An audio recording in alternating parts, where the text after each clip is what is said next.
I don't think I ever had a shiny Charizard. I had he was called like Abracadabra or something. I think I had a shiny Bulbasaur.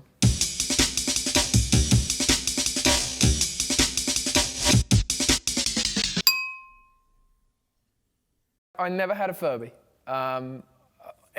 Probably every friend of mine had a Furby, and I'll be honest with you, as a kid, like toy crazes and stuff, I was all about. I wanted to follow the crazes. You know, when yo-yos were happening, I wanted one of them, and Tamagotchis were a thing. I think I got a Tamagotchi. Furby, I just didn't ever quite get it. I guess they're great and all, and they would talk like at random. I remember everybody's Furby kind of broke, and like in the middle of the night it would start talking. So they were either possessed or the Furby, or they were just broken. But I never quite had any interest in them. Prince. Prince is just one of the most important artists in pop music history. He kind of pioneered a new thing, and he flew the flag for some older sounds and refreshed them and brought them to new generations of music fans. And you know, I'm as good an example as any of him being an enormous influence on all of music. He'll always be one of the most important artists.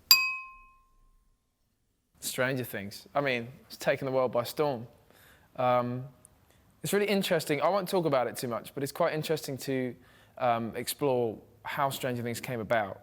You can Google it and you can check out why it was made and how it was made and the research that went into making a show like that from Netflix. But I think they nailed it. For a lot of people of different generations, there's so much sort of nostalgia, and that was one of the key, I think one of the things they really wanted to nail is like that sense of nostalgia. And it's like it's a very sort of tactile time. You know, the kids in it have got walkie-talkies. That's about the most high-tech thing going on. Otherwise, it's about riding across town on your bike to tell your mate something. And I think we can all, yes, we can all relate to that, I think, or most of us. I think recently there's generations now that don't relate to that so much, but it resonates, and whatever generation you're from, it's like, it's so real. And then there's the fantasy side to it, which just, you know, sweeps us all off our feet and we love. I remember being about 10, I like running downstairs every morning to try and watch it before school. I was into the cards. I even got what I remember as a Pokédex, which was a toy. There was this pocket book thing, this digital little book. God, I saved that pocket money for that. And it was all right. I don't know, I kind of lost it. It wasn't all it was cracked up to be. I think I still ended up preferring the card trading thing. No, I didn't. I don't think I ever had a shiny Charizard. I had he was called like Abracadabra or something. I think I had a shiny Bulbasaur.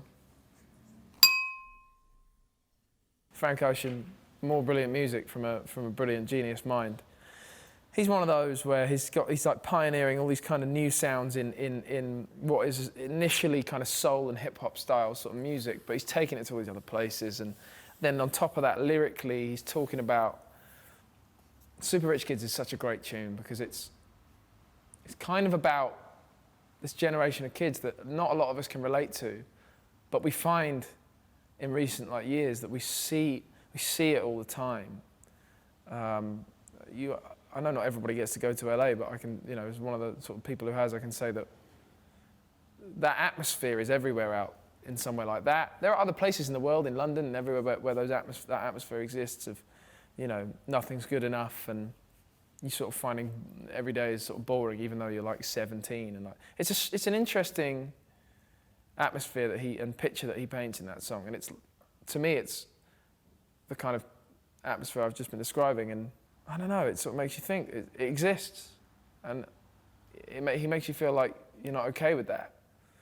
But then it also makes you, it sounds like it's like the coolest song of all time, Too Many Bottles of Wine We Can't Pronounce, and you're like, I want to live that life.